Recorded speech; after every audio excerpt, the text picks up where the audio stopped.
అందరికీ నమస్కారం అండి. నేను మీ డాక్టర్ ముబీనా, ఆర్థోపెడిషియన్. ఈరోజు మీ అందరికీ ఒక చిన్న కేసు గురించి డిస్కస్ చేయడానికి చేస్తున్నా అండి వీడియో. అదేంటి అని అంటే మోచేయి నొప్పి. ఒక 25 సంవత్సరాల అబ్బాయి వచ్చాడండి నా దగ్గరికి. అది మోచేయి నొప్పి చాలా రోజుల నుండి ఉంటుంది మేడం అని. లాస్ట్కి అబ్బాయి ఏం చేస్తాడు అని అంటే కార్పెంటరింగ్ వర్క్ చేస్తాను మేడం నేను. అయితే చాలా నొప్పి వస్తుంది, దీనివల్లనే నేను పని చేసుకోలేకపోతున్నానని కంప్లైంట్తో వచ్చాడండి. దీన్ని ఏమంటామంటే అండి టెన్నిస్ ఎల్బో అంటామండి. ఎందుకు అనంటే ఎక్కువగా వాడకం చేసే వాళ్ళల్లో మోచేతిని కానీ కండరాలని కానీ ఎక్కువ వాడకం చేసే వాళ్ళల్లో అక్కడ ఉన్న కండ మనకి చేతికి వచ్చే కండంతా ఇక్కడ నుండే పుడుతుందండి. దాన్ని టెండన్ అంటాము. ఇది ఈ ఎముక కతుక్కొని ఉంటది ఆ కండ అనేది. అక్కడ నుండి చిన్న చిన్నగా చినుగుతూ వస్తుందండి. దాన్నే వేర్ అండ్ టేర్ మెకానిజం అంటాం. అంటే ఎక్కువ వాడే కొద్దీ అది చినుగుతూ వచ్చే కొద్దీ నొప్పి అనేది ఎక్కువ అవుతుంది అనమాట. ఈ ఏరియాలో ఎక్కువ ఉంటది. దాన్ని టెన్నిస్ ఎల్బో అంటాం అనమాట. ఇది ఎక్కువగా ఎవరిలో చూస్తామంటే అండి కార్పెంటర్స్ లో చూస్తాము, ప్లంబర్స్ లో చూస్తాము, పెయింటర్స్ లో చూస్తాము. అలాగే మౌస్ ని ఎక్కువ ఎవరైతే వాడతారో వాళ్ళలో చూస్తాము, అంటే కంప్యూటర్ ఆపరేట్ చేసే వాళ్ళల్లో. నెక్స్ట్ స్పోర్ట్స్ పర్సన్స్ లో చూస్తాము, ఎక్కువగా వెయిట్స్ లిఫ్ట్ చేసే వాళ్ళలో చూస్తామండి ఈ కంప్లైంట్ అనేది. ఇది ఎలా వస్తుంది అని అంటే ఫస్ట్ కొంతమందిలో ఓన్లీ ఇక్కడ మాత్రమే నొప్పి వస్తుంది. అది అలానే ఆ పెయిన్ అలానే ఉంచుకొని ఎక్కువ రోజులు వర్క్ చేస్తూ ఉంటే ఆ పెయిన్ అనేది ఈ చేయి మొత్తం వస్తుంది అనమాట. మనం దీన్ని ఎలా కనుక్కోవచ్చు ఇది టెన్నిస్ ఎల్బో అనేది అంటే దీనికి సపరేట్ గా ఎక్స్రే కానీ ఎంఆర్ఐ కానీ సిటీ స్కాన్ అలాంటి ఏం అవసరం లేదండి. స్కానింగ్ ఏమి, జస్ట్ మనం పట్టుకొని ఈ ఏరియాని పట్టుకొని ప్రెస్ చేసి చేతిని అటు ఇటు తిప్పితే మనకి నొప్పి తెలుస్తుంది అనమాట. దాంతోనే మనము దీన్ని డయాగ్నోసిస్ అనేది చేసేసేయచ్చు. సో ఈ కంప్లైంట్ ని ఎలాగ మనం తగ్గించుకోవాలి అనేది చిన్న టిప్స్ ఇస్తానండి.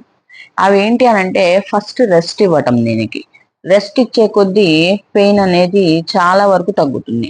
అయితే ఎన్ని రోజులు రెస్ట్ ఇవ్వాలి అని అంటే 2 నుండి 3 వారాల వరకు కంప్లీట్ గా రెస్ట్ ఇవ్వాలి. దీనికి ఇస్తే అక్కడ ఆ టెండన్ అనేది రిపేర్ అవుతుంది అనమాట. రిపేర్ అయ్యి ఆ స్వెల్లింగ్ కానీ ఆ పెయిన్ కానీ తగ్గిస్తుంది.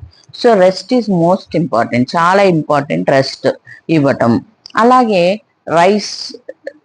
ఐస్ అప్లికేషన్ ఏంటి అని అంటే 2 నుండి 3 సార్లు రోజులో ఐస్ ని ఇదంతా అప్లై చేస్తాం అనమాట.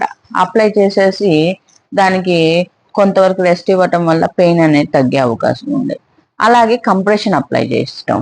కంప్రెషన్ అంటే ఏంటి అని అంటే అండి మనకి చెప్పాను కదండి, ఇక్కడ ఉన్న కండరానికి నుండి ఇక్కడ ఉన్న కండరం మొత్తము ఇక్కడ ఉన్న దానికి అతుక్కొని ఉంటదని.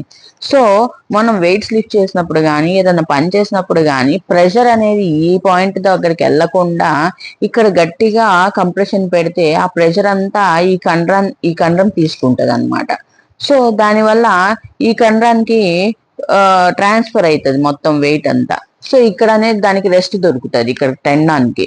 సో దానివల్ల కంప్రెషన్ అప్లై చేయడం కూడా చాలా ఇంపార్టెంట్. కొంతమందిలో ఇది 2 నుండి 3 నెలలు ఉంటుంది. అలాంటి వాళ్ళకి చిన్న స్టెరాయిడ్ ఇంజెక్షన్ అనేది ఇస్తామండి. దీనిలో ఇచ్చి కూడా ట్రీట్మెంట్ చేస్తాము.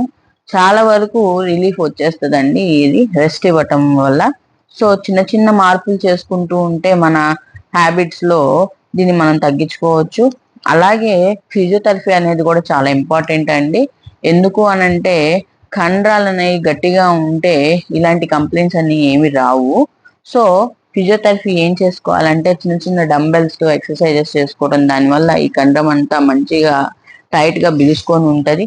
దానివల్ల ఇలాంటి పెయిన్స్ అనేవి రాకుండా ఉంటాయి అన్నమాట.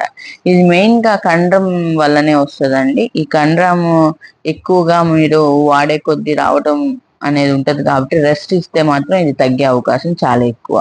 సో ఇలాంటి చిన్న చిన్న టిప్స్ వాడుకుంటూ ఈ మోచేయి నొప్పిని తగ్గించుకుంటారని ఆశిస్తూ సెలవు తీసుకుంటాను.